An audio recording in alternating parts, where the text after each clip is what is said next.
Baik, Bu Intan lanjutkan. Kita mulai ikuti semacam pameran, bazar-bazar, supaya produk kita dikenal oleh masyarakat. Terus kita nggak berhenti survei terus. Oh, gimana ya kalau saya udah mulai rame di daerah ini? Kita harus survei tempat lain yang sekiranya bisa kita gunakan untuk buka cabang. Terus keluhan-keluhan customer itu berharga banget. Itu sebagai satu kritikan atau kita sebagai pemacu kita untuk meningkatkan produk kita. Curah pendapat gitu ya, mencurahkan pendapat kita. Terus kreativitas, jangan berhenti. Nah, pengertian dari bisnis plan, jadi wirausaha itu harus dimulai dengan sebuah rencana atau planning. Rencana tersebut akan disertai dengan ide, inovasi, kreativitas sang wirausahawan. Hasil dari pekerjaan ada dua kemungkinan.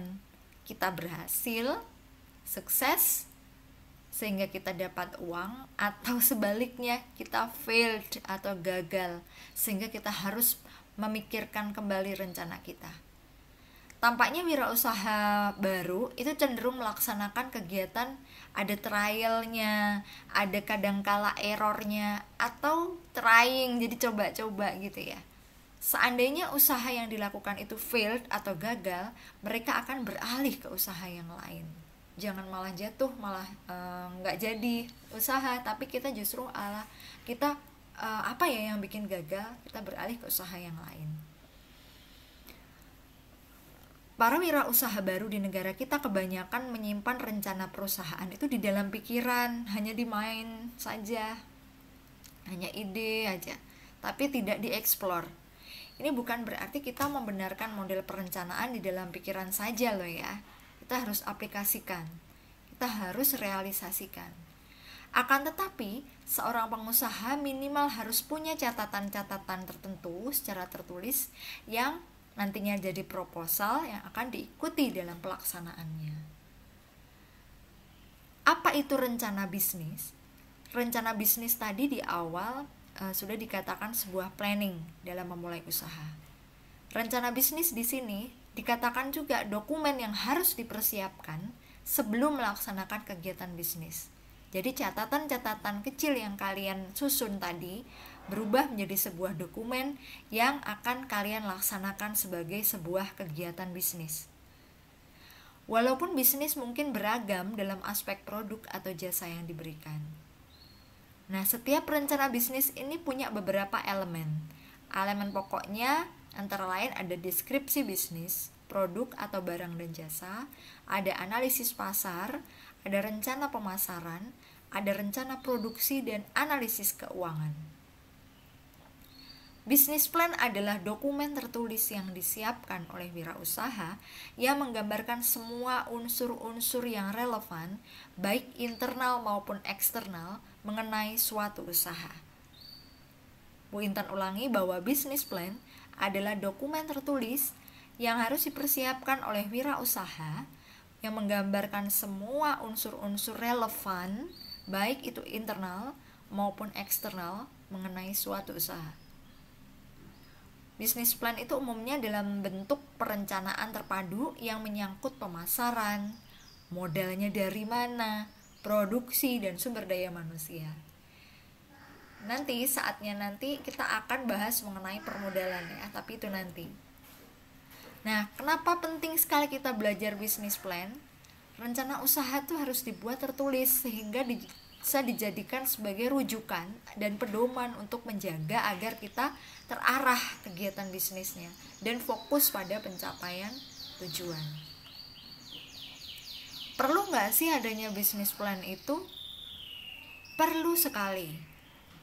Betapapun sederhananya dia tertulis, perencanaan itu akan menuangkan, perencanaan tertulis ya, akan menuangkan pikiran seseorang yang akan membuka usaha. Minimal kita tulis, kita mulai, kita akan lakukan apa.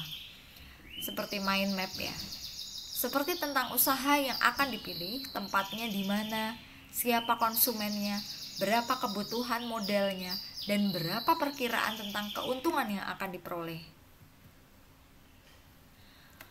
Peran atau manfaat yang bisa diperoleh dari sebuah perencanaan bisnis adalah bisa digunakan sebagai pedoman atau alat untuk mengetahui apakah kegiatan bisnis yang akan kita jalani itu memungkinkan dan memiliki kelayakan untuk dijalankan dalam beberapa waktu. Nah, yang dibutuhkan untuk mewujudkannya, yang dijadikan sebagai alat pengawasan itu yaitu tadi dari perencanaan bisnis. Secara umum, penyusunan rencana bisnis itu punya dua tujuan: memberikan pedoman dalam menjalankan usaha dan digunakan untuk meyakinkan pihak-pihak yang akan memberikan dukungan pendanaan. Alasan penting mengapa orang harus menyusun perencanaan adalah kita tunjukkan dulu bahwa bisnis ini layak dan menguntungkan.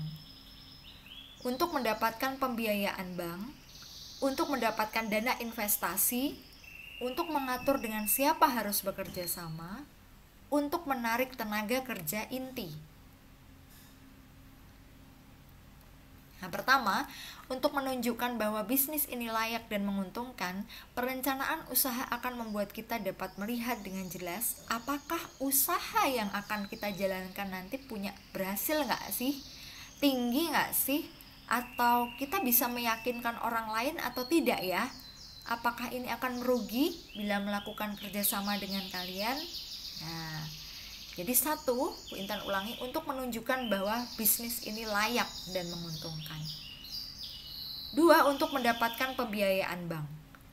Dengan adanya perencanaan usaha, apalagi yang jelas dan tertulis, akan memudahkan kita untuk mencari bantuan kerjasama dari berbagai pihak. Di dalam perencanaan usaha itu menunjukkan aspek keuangan. Ada aspek pemasaran, akan memudahkan kita untuk mendapatkan dukungan.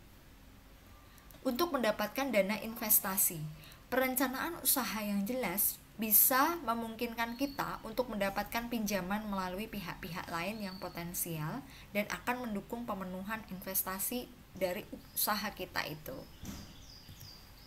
4. Untuk mengatur dengan siapa harus bekerja sama. Kita nggak bisa main tangkap tangan, oh gue kerja sama lo ya, gue cocok sama lo, udah deh kita kerjasama. Tidak, tapi kita mengatur dan membentuk kerjasama dengan perusahaan yang lain yang sudah ada dan saling menguntungkan.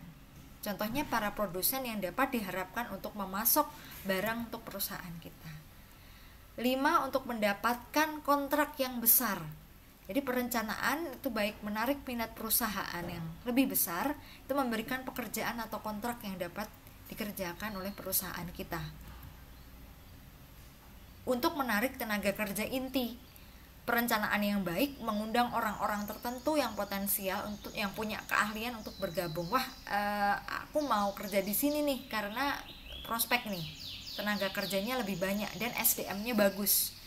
Mungkin saja kalian akan nantinya memerlukan orang-orang yang punya kemampuan untuk menduduki posisi kunci dalam perusahaan. Namun Anda harus hati-hati menerima orang. Ada juga orang yang malah justru menjerumuskan perusahaan Anda. Untuk memotivasi dan fokus, kalau kita punya business plan atau perencanaan yang baik, itu justru menjamin kita untuk perhatian dan fokus pada tujuan berbagai personil yang ada dalam perusahaan. Sebab sebuah perusahaan jika bertumbuh makin lama akan kompleks, sehingga business plan-nya juga akan punya komponen yang penting bagi setiap orang. Gimana caranya untuk bisa berpijak pada arah yang benar. Nah, itu tadi. Terima kasih ya untuk pertemuan hari ini. Semoga bermanfaat. Bu Intan mohon maaf apabila ada kurang lebihnya. Billahi taufik wal hidayah. Wassalamualaikum warahmatullahi wabarakatuh.